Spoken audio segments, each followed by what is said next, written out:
Hi friends, welcome to Yummy Cooking. இன்னைக்கு நம்ம Yummy Cookingல Maggi ரொம்ப ஈஸியா அண்ட் டேஸ்டா எப்படி செய்யறதுன்னு பார்க்கலாம். மேகி செய்யறதுக்கு ஒரு கடாயில 2 டேபிள் ஸ்பூன் எண்ணெய் எடுத்துக்கோங்க.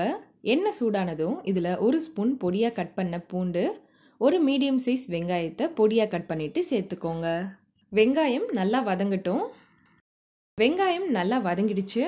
அடுத்து இதுல 1 spoon red chilli sauce, 1 spoon tomato ketchup, 1 spoon soya sauce add பண்ணிக்கோங்க. இப்போ இது எல்லாம் ஒன்றா சேர்த்து நல்லா மிக்ஸ் பண்ணி விடுங்க. நல்லா மிக்ஸ் பண்ணதுக்கப்புறம் இதில் 1 கப் வாட்டர் ஆட் பண்ணிடுங்க. இது கூடவே மேகி மசாலாவையும் ஆட் பண்ணிடுங்க. அடுத்து இதில் கொஞ்சமாக சால்ட் ஆட் பண்ணிவிட்டு நல்லா மிக்ஸ் பண்ணி விடுங்க.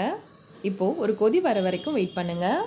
தண்ணி கொதிக்க ஆரம்பித்ததும் இதில் மேகி ஆட் பண்ணிவிட்டு ஸ்டவ்வை மீடியம் ஃப்ளேமில் வச்சு மூடி போட்டு ஒரு 2 நிமிஷத்துக்கு குக் பண்ணுங்கள்.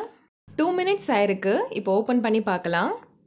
இப்போது இதில் இருக்க தண்ணி குறையிற வரைக்கும் ஸ்டவ்வை ஹை ஃப்ளேமில் வச்சுட்டு நல்லா மிக்ஸ் பண்ணி விட்டுட்டே இருங்க. தண்ணி குறைஞ்சி மேகி இந்த கன்சிஸ்டன்சிக்கு வந்ததும் ஸ்டவ்வை ஆஃப் பண்ணிவிடுங்க. இப்போது நம்ம மேகி சூப்பராக ஸ்பைஸியாக ரெடி ஆகிடுச்சு. இதே மாதிரி நீங்களும் வீட்டில் ட்ரை பண்ணி பாருங்கள். இந்த ரெசிபி உங்களுக்கு பிடிச்சிருந்தா நம்ம யம்மி குக்கிங் சேனலை சப்ஸ்கிரைப் பண்ணுங்கள், லைக் பண்ணுங்கள், ஷேர் பண்ணுங்கள் அண்ட் நீங்கள் ட்ரை பண்ணி பார்த்துட்டு எப்படி இருந்ததுன்னு கமெண்ட் பண்ணுங்கள்.